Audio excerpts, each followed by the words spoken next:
Jueves 4 de mayo, saludos señoras, señores, bienvenidos como cada día a este espacio, a este repaso que hacemos a diario por las portadas de los periódicos que se publican en la provincia de Córdoba, en versión papel, ya saben, Diario Córdoba, ABC Córdoba, El Día de Córdoba, también vistazo a la prensa digital. Hoy nos acompaña, como cada jueves, Alfonso Alba. Alfonso, bienvenido. Muchas gracias. Director del diario digital Córdopolis. Bueno, hoy volvemos a tener una portada muy florida y muy deportiva. Ayer saben que hubo el partido aplazado del Córdoba por aquel desvanecimiento que sufrió entre Guisa y Agudel.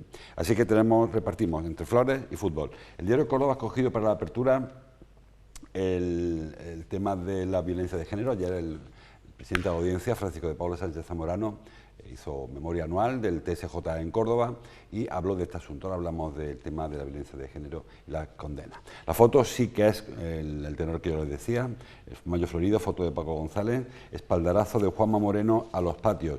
Tampoco puede ser de otra manera, no va a venir un hombre a decir que esto es un desastre y que lo cierre, pero sí que es cierto que hizo su visita correspondiente, coincidió con las buenas cifras turísticas del mes de abril y eso le hizo sacar el pecho a favor de los patios también. Y la foto de la parte baja de Manuel Murillo para un nuevo fiasco del Córdoba. El Córdoba se despide del ascenso a segunda división. Creo que ya hace tiempo que se despidió. Poco a poco va agotando las posibilidades de matemáticas, pero el ascenso creo que hace bastante tiempo que está fuera de la mente del cordobesismo. Hay una foto más. En las casetas apuestan por mantener en la feria los precios del año pasado. Bueno, yo creo que más que intentarlo tendrían que hacerlo, porque es más que apostarlo, porque depende solamente del casetero que ponga un precio o que ponga otro. El diario ABC ha escogido para la apertura, para la foto local, el tema del fútbol. El Córdoba tira la última opción por la borda. Creo que matemáticamente aún quedan opciones. Es muy difícil tener que perder a alguien todos los partidos, que no va a pasar, y que el Córdoba ganara a todos. Quedan muy poquitos también, que creo que quedan 3 o 4 para que acabe la liga, pero no va a pasar. O sea que creo que ya la afición ayer se despidió del ascenso y se despidió con bronca y pitos, como en las corridas malas de toros. En la parte alta del periódico, José Antonio Griñán, que agota su terapia antes de entrar en la cárcel, dice el expresidente de la Junta, único condenado de los ERE que sigue en libertad, ha informado del fin de su tratamiento de radioterapia a la audiencia, que tiene ahora que decidir si ingresa en prisión o si continúa un tratamiento que podía seguirlo en la cárcel o no, y cuándo, en el caso de que tenga que ingresar en la cárcel.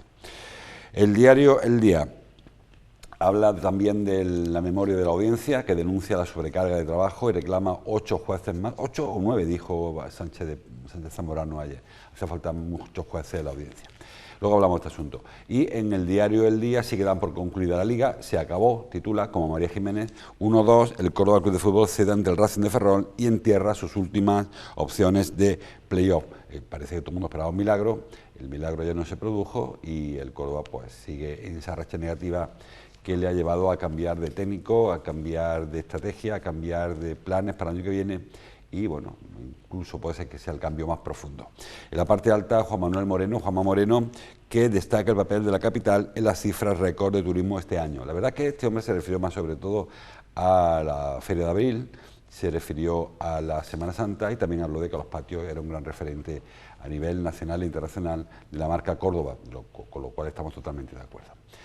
En el diario Córdopolis, en la portada, encontramos ya las cifras del paro. Ahora vamos a asunto con Alfonso. Importante descenso del paro en Córdoba durante el mes de abril, algo que era bastante esperado, sobre todo porque este año coincidió la Semana Santa con el mes de abril y eso influye muchísimo. Marzo fue mal mes porque no entró la Semana Santa y este mes sí que entra todo para adelante. La empresa cordobesa Audience adquiere una startup belga y una compañía navarra y se sigue posicionando en el mercado del análisis de Twitter. También hablamos ahora con Alfonso de ese tema, de nuestro amigo Javi Burón, de esa empresa que bueno, va como un tiro. La calle Imágenes, que reclama cuidar los monumentos cordobeses. Saben que la calle Imágenes todos los meses de mayo montan allí una performance, un espectáculo de arte callejero, y bueno, pues también reclaman ese cuidado que necesitan los monumentos en general. Y Córdoba entera, con patrimonio. Recordemos que todo el patrimonio, todo el casco histórico, patrimonio de la humanidad, es por lo tanto un monumento, y a veces se nos olvida. Llevamos una etapa en la que por distintas vicisitudes pues no parece que sea el mejor de los caminos de cuidar el patrimonio. Y bueno, también más cosas, el concurso como refugio de la agitación social, está haciendo Córdoba un recorrido histórico por los distintos momentos de los patios, y ahora toca, pues eso, el refugio de la agitación social en el año 36. Hay referencias al fútbol también, referencias varias del que ahora comentamos. Si te parece, Alfonso, empezamos por lo más novedoso, que es el paro. Primer jueves de mes corresponde hacer análisis del paro registrado, que es el que se mide ahora. Hace una semana hablamos del paro de la encuesta de la EPA, que no vino bien, fue un mal trimestre. Abril ha respondido a las expectativas y ha salido con un saldo bastante positivo. Sí, efectivamente. De hecho, es el segundo mes desde antes de la pandemia, y yo te diría que prácticamente de la crisis del ladrillo de 2008, donde menos parados hay en la provincia de Córdoba. Solamente diciembre del año 2022 tiene menos parados que abril del año 2023. Son más de 1.000 desempleados los que salen de las listas del paro en la provincia de Córdoba. Creo que es una diferencia del 1,5% aproximadamente. 1,7% publiqué vosotros, publicas tú esto. Eso es correcto, sí, lo he escrito hace un ratito. Y ahí tenemos, por ejemplo, la gráfica, ¿no?, en la que vemos cómo abril ha tenido ese buen comportamiento. Hay pues, prácticamente 4.000 parados menos, 5.000 parados menos, perdón, que en abril del año pasado, lo cual es un gran indicador. Y como vemos en la gráfica, todavía tiene que ser mejor el mes de mayo. En Córdoba, siempre el mes de mayo, no solamente por el mayo festivo en la capital, también en los municipios, funciona bastante bien. Luego es verdad que empieza a llegar el verano, sube algo el paro, y en otoño, como vemos en la gráfica, vuelve a descender de manera notable. Un informe del propio SEPE que publicamos hace un par de semanas y que se refiere a los datos del desempleo de todo el año 2022, señala que en Córdoba está bajando el paro por dos cuestiones. Una principal es que Córdoba está perdiendo población, entonces a menos habitantes, menos parados, a menos población activa, menos parados, hay más oportunidades laborales, ¿no? Claro. Pero no hay que olvidar otro dato que también publicamos hoy, que es el de los afiliados a la Seguridad Social. En la provincia de Córdoba ahora mismo creo que son 304.000 afiliados a la Seguridad Social, los que hay son unos 600 más que el mes anterior, y es una de las cifras más altas de las que ha habido nunca en Córdoba. O sea, tenemos el volumen de trabajadores dados de alta más alto, yo creo que casi de siempre.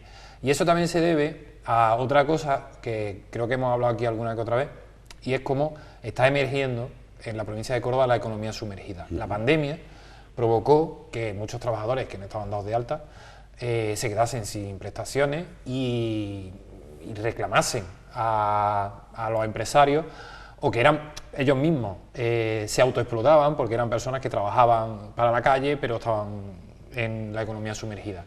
Toda esa economía sumergida poco a poco está emergiendo. También es verdad que hay una actividad bastante dura de Hacienda y de la Inspección de Trabajo para evitar ese tipo de problemas. Y yo creo que todo esto son datos bastante buenos para felicitarse. Ya otro día hablamos, ¿no?, del importe de las nóminas que cobra cada una de las personas que está de alta en la Seguridad Social, que de luego no es suficiente, pero es verdad que con el incremento del salario mínimo se está notando. Y se está notando, y los cordobeses lo pueden ver. Yo creo que estos datos del paro tienen mucho que ver con lo que hemos visto este fin de semana, este puente en Córdoba. Es un puente no solamente de turistas, sino de cordobeses, donde era imposible andar por las calles de la cantidad de gente que había. Y no es solamente en Córdoba capital. Yo he estado, por ejemplo, en un pueblo de la provincia y las cruces de mayo tampoco se cabía. O sea, hay gente por todos sitios, gente saliendo, sí, gente consumiendo, gente gastando dinero, y creo que esto está contribuyendo a que estas cifras sean así de elevadas. Ahí, en la gráfica que vimos antes, hay unos dientes de sierra o unas lomas y valles, y mesetas, que quizás sea lo peor en el caso de Córdoba, lo hemos comentado muchas veces, ahí la tenemos, la estacionalidad. Es probable que si el gráfico del paro, en vez de en Córdoba, fuera en Vizcaya, sería casi una raya, sería una línea casi recta, con su oscilación lógica de la estación, pero no con esa diferencia. Es que aquí la diferencia entre un buen mes de mayo y un mal mes de, no sé, de noviembre es tremenda. Y claro, esas personas que en noviembre están parados, en mayo están trabajando, y al contrario, siempre hemos comentado que es muy difícil estabilizar una economía familiar cuando tú trabajas en mayo, y luego no hay trabajo en noviembre, y encima te dice el empresario que es que no encuentro trabajadores en mayo y que me sobran en noviembre. Es decir, que creo que aquí se confía mucho en el desarrollo logístico para acabar con esta situación, pero lo cierto es que seguimos apostando por el turismo, por el campo, que es estación, que es sol. Cuando hace sol funciona, cuando no hace sol todo el mundo al paro. Sí, una de las intenciones, por ejemplo, del sector turístico es que alargar la temporada, claro, y que en los meses en los que menos turistas vienen, principalmente en invierno y también en verano, en los meses más duros de verano, agosto, septiembre, sí que se mantenga el empleo y sí que se mantenga la demanda. En cuanto al sector agrícola, imposible. Claro. Se trata de campaña. También es verdad que el sector agrícola poco a poco va perdiendo trabajadores, de una manera también, siento sentido, lógica, por la tecnificación del campo. Los necesita, pero no necesita tanto como se necesitaba antes, ¿no? Una campaña de la aceituna generaba miles de empleos de un mes, incluso menos. Ahora ya no son tantos miles, porque una cuadrilla que antes eran 10 personas, ahora son 3. Sí, y además, Alfonso, el campo antiguamente había cosechas consecutivas. Es decir, cuando acababa la aceituna, te metías con la naranja, después el algodón, después el girasol, el orden que sea, que yo no lo sé.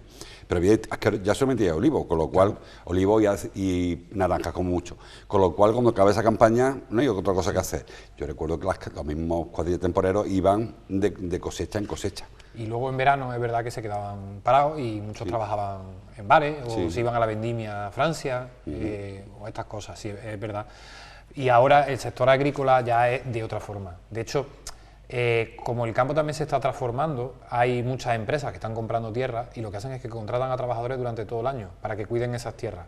Y ese mismo trabajador, que a lo mejor se refuerza durante la campaña con 2 trabajadores más, como mucho, para la recogida, pues se encarga del mantenimiento de labrar, se encarga de abonar, se encarga de sembrar, se encarga de muchísimas cosas, y una sola persona lleva muchas tierras, ¿no? En ese sentido yo creo que el sector agrícola sí que se está transformando y que poco a poco también va a tender a esa estabilización laboral. Y lo que está ocurriendo ahora, desde mi punto de vista, y a pesar de que eso, que estamos viendo que son 305.000 personas las que están dadas de alta en la Seguridad Social en la provincia de Córdoba, que es una cifra jamás alcanzada, es lo contrario, que como se está perdiendo población, solamente la ciudad de Córdoba perdió 4.000 habitantes el año pasado, que es una barbaridad. La provincia de Córdoba se está desangrando también, desde los 810.000 que tuvimos creo que en el año 2008, ahora estaremos en 780.000 habitantes, 770.000, ¿no? Se está envejeciendo la población y la población activa se está reduciendo, porque los trabajadores del famoso baby boom se están jubilando todos y los que están entrando ahora en el mercado laboral son los de una generación donde ya no nacían tantos niños y por tanto ya no hay tantos trabajadores. Y ahí es donde sí que le doy la razón a muchos empresarios de que es complicado encontrar trabajadores formados. Sigue habiendo 60.000 parados en la provincia de Córdoba, que son muchos, pero de esos 60.000, por ejemplo, cuando un empresario necesita un cocinero bien formado, de esos 60.000 parados yo dudo que haya muchos cocineros bien formados. De esas 60.000 personas yo también dudo que haya gente de perfiles que se está demandando en el sector empresarial, técnico, mecánico. Hay una gran cantidad de demanda de informáticos también, por ejemplo, y no creo que estemos ahí en ese grupo. Y muchos de esos 60.000 parados, si nos vamos al detalle de las cifras del paro, la mitad llevan más de 2 años desempleadas, de hecho ya prácticamente no cobran prestación por desempleo, sino que cobran otro tipo de ayuda, y esa mitad, yo te diría que un porcentaje bastante alto tiene más de 50 años, incluso 55, y están ya más cerca de la jubilación que de reciclarse dentro del mercado laboral.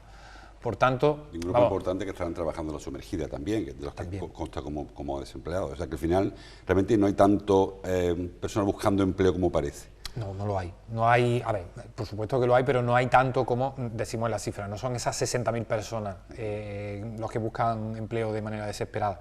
Y luego, también es verdad que la formación es muy importante. Yo creo que de ese núcleo importante de parados hay mucha gente que no se ha formado durante este tiempo. Que los formados acaban encontrando trabajo. Sí. Y de hecho, ya hemos visto cómo hay algunas organizaciones empresariales que están empezando a pedir un cupo de inmigrantes como el que se pide y se ejecuta en el campo, o sea, para trabajar de camarero.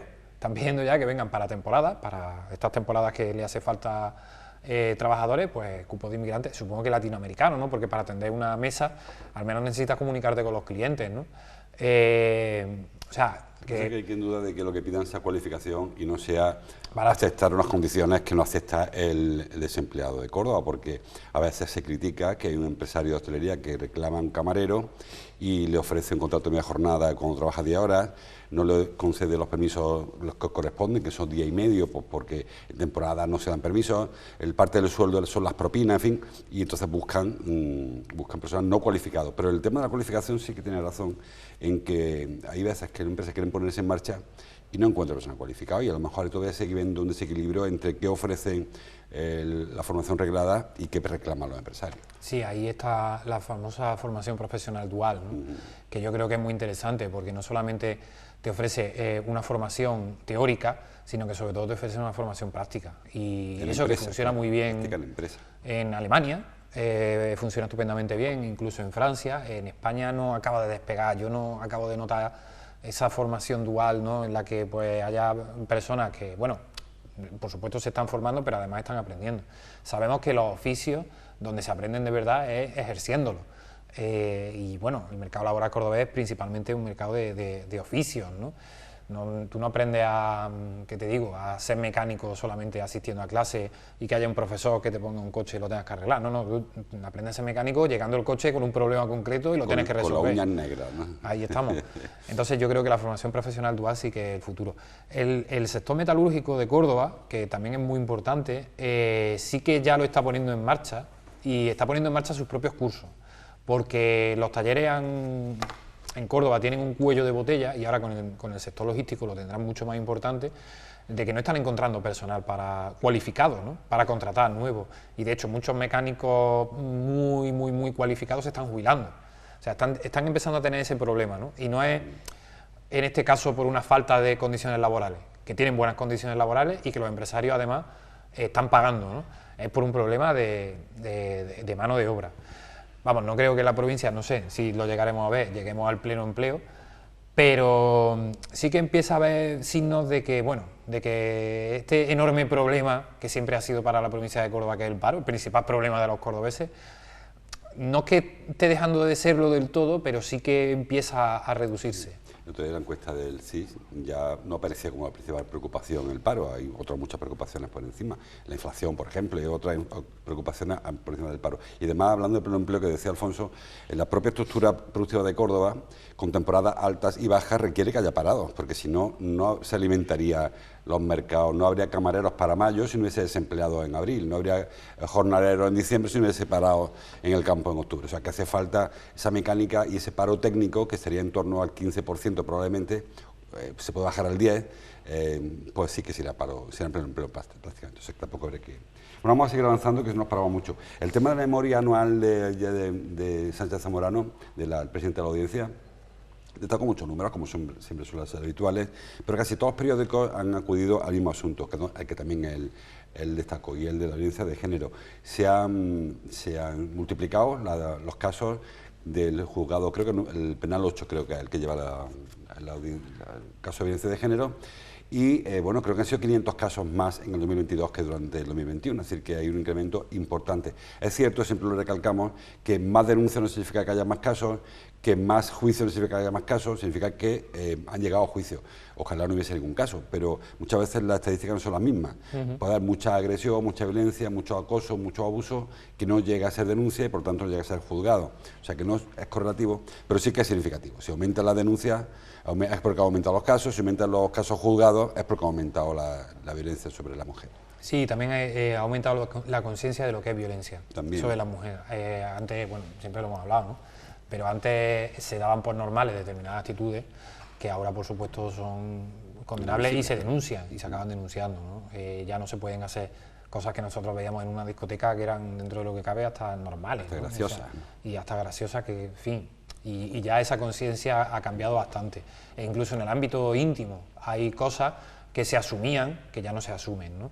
Y creo que un éxito de las campañas de concienciación contra la violencia machista, que aumenten las denuncias y que, bueno, también aumentan las condenas, porque aquí también estamos hablando del tema de las denuncias falsas y demás. Parece que es que todo está lleno de denuncias falsas.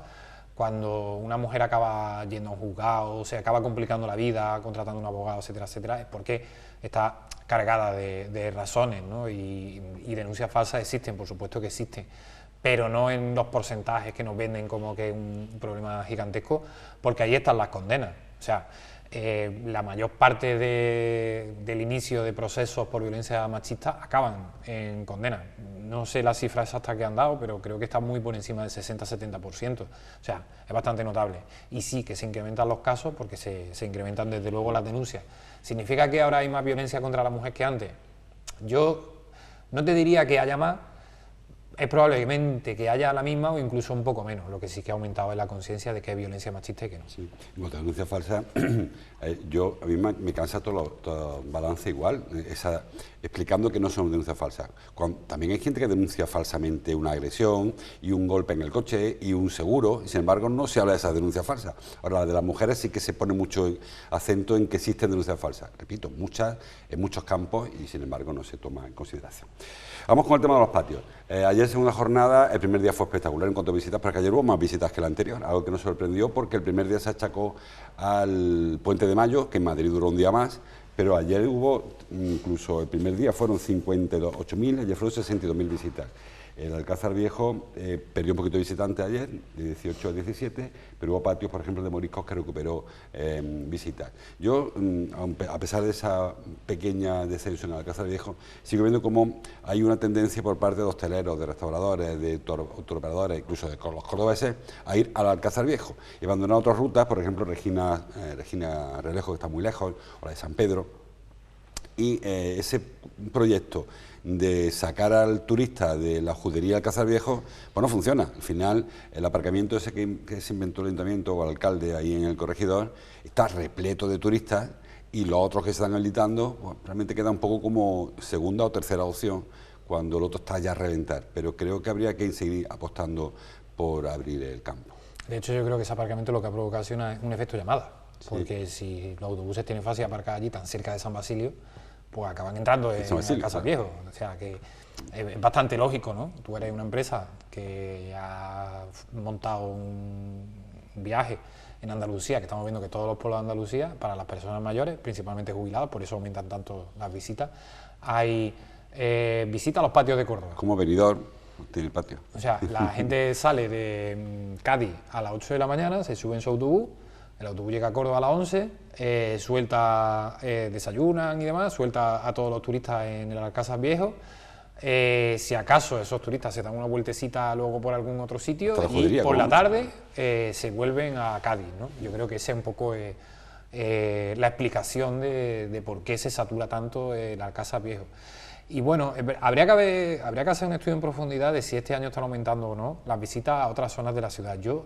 Claro, esto son percepciones, no son datos, pero sí que noto que hay muchos turistas en otras partes de la ciudad. Yo, por ejemplo, en San Lorenzo no he visto las colas que había otros años, ¿no? Pero sí que veo que hay muchísimo movimiento, prácticamente a toda hora, de personas de mediana y una edad ya un poco más avanzada, que yo creo que es el perfil de turistas. Mujeres de mediana edad para arriba, sobre todo, ¿no? Y bueno, al fin y al cabo, no sé, yo no lo veo muy sostenible que un miércoles haya 60.000 personas, 60.000 visitas, que no son 60.000 personas, a lo mejor son 30, ¿no? Pero que haya esa cantidad, ese aluvión de visitas en los patios de Córdoba. Los propios cordobeses, no sé, yo ya no conozco mucha gente que se vaya de patio, como no íbamos antes, ¿no? Venga, vamos a echar la tarde de patio. Creo que no es que hayamos sido expulsados de la fiesta, pero sí que la fiesta ya no es tan cómoda como era antes. Y aparte se está comercializando, se está desnaturalizando. Ayer en una sesión de leí que hay una empresa que ofrece cenas en los patios. O sea, que te ponen un restaurancito para que tú cenes en un patio como el que, no sé, el que cena debajo de la Torre Eiffel. Creo que no ese es el concepto. Creo que la idea no es ir a un patio a cenar, sino tú un paseo y cenar en el bar de al lado. Pero no convertir los patios en pequeños espacios comercializados hasta ese nivel. Ya hay muchos patios en el propio Alcázar Viejo que no cierran durante el año, que organizan visitas, que contratan visitas, que se paga. Antiguamente era la señora con la bandejita, tú echabas allí tus 20 duros, lo que fuera, cada uno. Y bueno, una especie de agradecimiento a su apertura, ¿no? Ahora no, ahora son negocios los patios. Bueno, es que hay patios ya que ni concursan, por eso, porque ya ni vive familias dentro de esos patios, o sea, ya... Son empresas, simplemente. Son empresas que abren y cierran. Que el ingreso principal es la visita al patio, ya no es el ingreso principal que te arriendan una habitación dentro del patio y tú a cambio te comprometes a mantener las macetas, las riegas de vez en cuando. No, ya es todo lo contrario, con empresas contratadas, con trabajadores que están en la puerta abriéndote y mostrándote el patio, trabajadores que se dedican a cuidar de las macetas. Bueno, es un modelo de negocio. Si a eso es a lo que aspira la fiesta de los patios, yo creo que tarde o temprano la UNESCO acabará retirando el patrimonio de la humanidad, claro, porque dejará de ser patrimonio de la humanidad, porque sobre todo el concepto, se declara patrimonio de la humanidad no que existan patios en Córdoba, se declara patrimonio de la humanidad la fiesta de los patios, y que haya personas que en su vivienda tengan un patio, que lo cuiden, que lo llenen de flores y que lo abran al público de manera gratuita. Si todo eso se convierte en un negocio, yo creo que acabaremos perdiendo ese marchamo. De todas formas, es verdad que este año la fiesta creo que son 54 patios y hay uno que se ha quedado fuera. Todavía creo que podemos tirar para adelante, pero ya hemos visto lo que ha ocurrido con lo de Patio Joven, ¿no? Que al final se ha quedado desierto porque no hay juventud que vaya a dar el relevo a las personas que están ahora mismo cuidando los patios. No sé cuántos años tiene Rafa Barón, no sé cuántos años tienen el resto de personas. Rafa Barón es joven todavía, pero la mayoría de los cuidadores no cumple 60 años otra vez. Hay muchas personas mayores que no ya un tema de que se esté muriendo, es que ya no tienen fuerza ni cuerpo ni ganas para seguir, y con pocas ayuda institucional, ¿eh? Me parece que en vez de ayudar tanto a algunas pymes para que monten un negocio ahí, podrían ayudar a los cuidadores para que se obtengan en el patio, porque solo un dinero, un esfuerzo, un dinero. Y hombre, poner que el equipo de Parques y Jardines un pasito por los patios y que le ayudara a podar a personas mayores, igual no estaría de más, creo yo, ¿eh? Tampoco sé yo si se puede o no se puede hacer legalmente, pero algo habría que inventar. Sí, o yo qué sé, o que se le habilite un sistema de riego por goteo, porque sabemos que ya por ejemplo, esto de regar con la caña y la lata, ya eso se ha acabado, ya no se riega de esa forma, ¿no? Pero sí que se debería habilitar algún tipo de ayuda para esta gente, porque creo que para abrir el patio en mayo, tienen que empezar a currar en el patio en enero. Prácticamente. En junio, cuando cierran, están currando. Decía además Rafa Barón el otro día, que fue un viaje al Roldán, que este año ha habido que cambiar las macetas porque se esperaba sequía, se han cambiado por plantas más duras y eso ha obligado a estar todo el año cambiando prácticamente todas las macetas. O sea que un curro importante para que no te den una cesi, porque son de ganan 2 o 3, son siempre más o menos un mismo círculo, y te regalen pues un saco de abono y el mantillo y la cal para que tú cojas y encales tú, que tampoco le costaría tanto que se creara una fundación, o sea, algo que se encargara de esas cosas. Bueno, vamos más rápidamente, que estamos fuera de hora ya. Hablando de visitantes, han sido identificados los 3 vándalos que se subieron a la Fuente del Potro de otro día, parece que eran gente de fuera, que estaban de visita en la Cruz de Mayo. Por cierto, una Cruz de Mayo bastante ambientilla, o sea, que muchas veces hablamos de hermandades, ese caso no era de una hermandad, era de una asociación, y yo no sé hasta qué punto tengo una responsabilidad también quien lleva allí la gente de que lo que se produzca actos vandálicos. No son guardas, no son porteros, no son policías, pero bueno, son clientes suyos que se estaban portando de manera extraña. Yo es que creo que en el tema de las cruces de mayo tenemos que empezar a plantear que hay cruces que se pueden instalar en lugares especialmente protegidos, pero sin barra, sin alcohol, porque pasa lo que pasa. Yo, por ejemplo, ves cómo está el Bailío y algunos puntos de Santa Marina, donde se acumula muchísima gente, donde hay botellón, donde hay gente haciendo pipí en la calle o otras cosas, y donde puedes provocar esto, ¿no? Que en el Bailío, que en la Plaza del Potro, en una fuente del siglo XVI, en uno de los lugares más emblemáticos de Córdoba, haya una Cruz de Mayo, no me parece mal. Que allí haya alcohol hasta las 2 de la mañana, pues te puede dar pie a este tipo de cosas. Yo no digo que el que vende el alcohol sea responsable de esto, pero sí que estás corriendo un riesgo, ¿no? Antes de partidos de fútbol se acotan a los aficionados en una fan zone para evitar los problemas con el alcohol en el resto de la ciudad.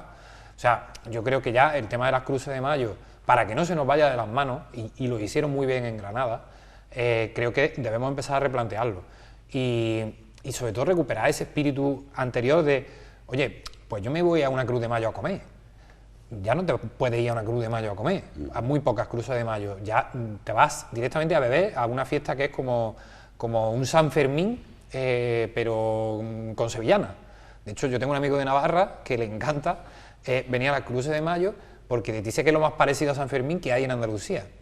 Y le doy la razón. O sea, fiesta en la calle, en jaleo, en fin, y luego al final todo sucio, en un lugar especialmente protegido como es la Plaza del Potro.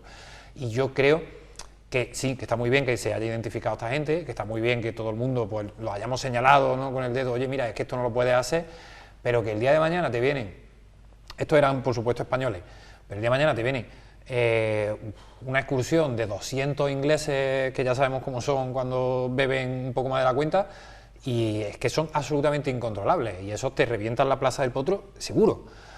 Así que yo creo que para evitar ese tipo de riesgo tenemos que empezar a sacar determinados malos hábitos de las cruces de mayo y de los lugares más protegidos. Hay que darle otra repensada a eso porque parte del éxito del mayo cordobés consiste en su singularidad.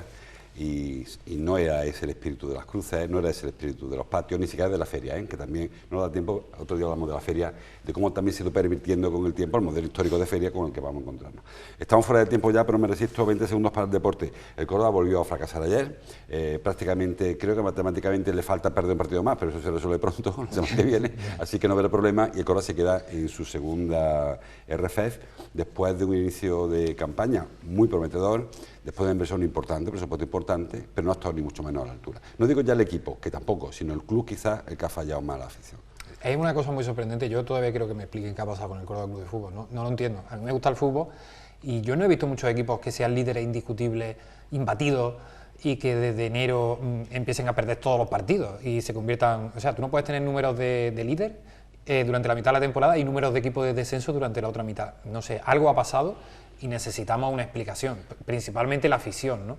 Pero hay que salir a dar la cara y a ver qué ha pasado. Y para los gestores del Córdoba, de Unión Futbolística Cordobesa y demás, entiendo que es un fracaso deportivo de primer orden, porque el proyecto, el primer año ya supuso un descenso a segunda ref y este tercer año creo que significa quedarse en primera ref cuando la aspiración era subir a segunda división. No sé yo hasta qué punto el Fondo Soberano de Bahrein va a tener paciencia y va a seguir aportando y perdiendo dinero, porque en primera ref se pierde dinero en un equipo de fútbol. ¿Durante cuánto tiempo? ¿No? Y de hecho creo que se va a reformar incluso ahora la primera ref y se va a volver a convertir en segunda B. Es algo muy extraño, ¿no? Hay algún intento por intentar salvarla, porque no ha funcionado ni la primera, segunda ni tercera ref ha funcionado. Están viendo más cómo vuelven a incluir una especie de semiprofesionalidad, segunda B, para hacerlo rentable, porque este año ha sido un caos absoluto. La afición ayer culpó sobre todo a Juanito, por encima, de hecho hubo gente que reclamó a Germán Crespo, que querrían que volviera, supongo, y está buscando, bueno, pues un culpable de un fracaso que no tiene ningún tipo de paño caliente, un fracaso estrepitoso.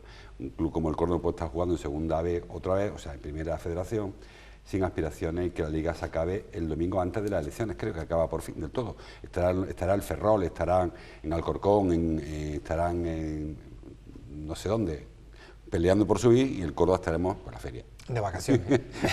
Pues estará bien también irse a la feria. Gracias, Alfonso, por tu visita. Hay mucha más información. Me he dejado el tema de Javi Burón, que es muy interesante, así que les invito a que ahora lo lean, cómo esta empresa cordobesa está acaparando y está creciendo en el mundo de Twitter, y muchas más informaciones que no he dado tiempo a comentar. Así que bajen el kiosco, entren en internet, escuchen la radio y sobre todo vean la televisión. Nos vemos mañana. Hasta entonces, como siempre, gracias por su atención.